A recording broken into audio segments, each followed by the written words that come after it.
नमस्कार। मेरा नाम रोहित कुमार है और आप त्रैवाणी के 10वें अध्याय को पढ़ रहे हैं, जो कि डॉक्टर आलोक बारको द्वारा लिखी गई है। आज हम बात करेंगे शांति के बारे में। आज इंसान के पास रफ्तार बहुत है पर आराम बहुत कम है। आज इंसान के पास साधन भी अनगिनत है पर शांति गुम होती जा रही है। हर जगह एक ही नारा सुनाई देता है, जल्दी करो, जल्दी करो, जल्दी करो, आगे बढ़ो। पर हमारे पुरखे बार बार ये कहा करते थे, जल्दी का काम शैतान का और देर का काम रहमान का। शांति हमारे जीवन का सबसे महत्वपूर्ण है। हर अच्छे कर्म की जड़, जैसे किसी पौधे की जड़ें मजबूत हो तो पेड़ तूफान में भी खड़ा रहता, वैसे ही शांत मन वाला व्यक्ति जीवन के तूफान में भी संतुलित बना रहता है। इसलिए शांति बहुत जरूरी। उदाहरण के रूप में अगर हम बात करें, किसी सर्जन को देखिए, ऑपरेशन थिएटर में चारों तरफ भाग दौड़ होती है, लेकिन सर्जन का चेहरा शांत रहता है। हाथों की यही शांति उसकी सबसे बड़ी ताकत है, क्योंकि कांपते घबराते हाथ नहीं होते, बल्कि दृढ़ और शांत हाथ ही किसी की जान बचा सकता है।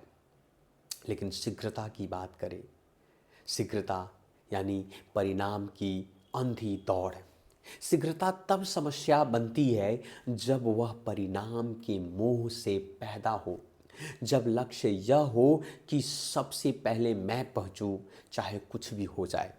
ऐसी जल्दी में इंसान न तथ्य देखता है न मूल्य, बस दौड़ता चला जाता है, दौड़ता चला जाता है। और उसके बाद जैसे रोज़मर्रा का उदाहरण ले, परीक्षा से एक दिन पहले पूरा सिलेबस रटने की जल्दी में छात्र न ठीक से पढ़ पाता है न याद कर पाता है। वहीं दूसरा छात्र जो सरल साल भर पढ़ाई किया और जो सरल होता है, थोड़ा थोड़ा पूरे उसका शांत मन से वो जब दोहराता है तो उसके परिणाम बहुत अच्छे आते हैं। इसलिए कहावत है, जल्दी का काम शैतान की, कहावत से हमें सीखना चाहिए। जल्दी का काम शैतान का जो कहावत है, यह सिखाती है कि जो काम बिना सोचे समझे बस वो हमें आवेश में, उत्तेजना में किया जाए, वो हमें भटका देता है। जबकि देर का काम रहमान का बताता है कि ठहर कर, सोच कर, ईमानदारी से किया गया काम ईश्वरीय मार्ग पर ले जाता है। किसी सड़क दुर्घटना का दृश्य थोड़ा सोचिए कि एक व्यक्ति बिना देखे मोबाइल से उलझा हुआ जल्दी जल्दी सड़क पार करता है और हादसा हो जाता है। दूसरी ओर कोई व्यक्ति 2 सेकंड रुक कर दोनों ओर देखता है, थोड़ी देर भले लगती है लेकिन वो सुरक्षित पहुंच जाता है। यही 2 सेकंड की शांति पूरी जिंदगी बचा लेती है।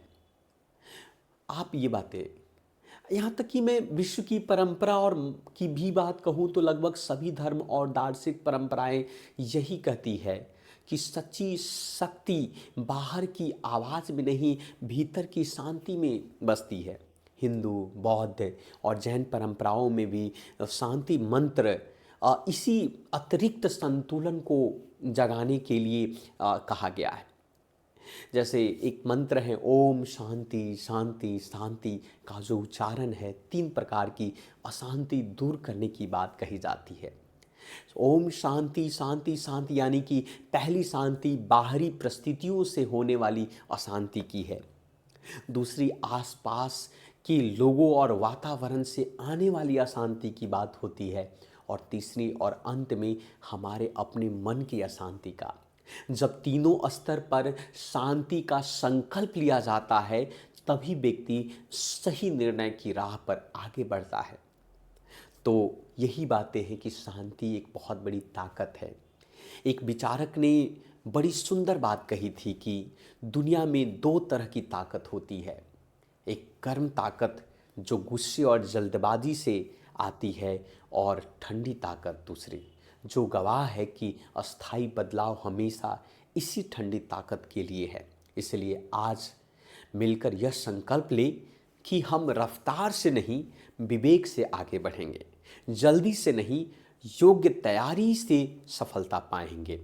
हर निर्णय से पहले एक क्षण रुकेंगे, गहरी सांस लेकर मन को शांत करेंगे और फिर मन ही मन कहेंगे ओम शांति शांति शांति। यह छोटी सी आदत हमारे जीवन को भी और समाज को भी अधिक सुंदर और संतुलित बना सकती है। तो एक बार फिर मन में दोहराएं, ओम शांति शांति शांति।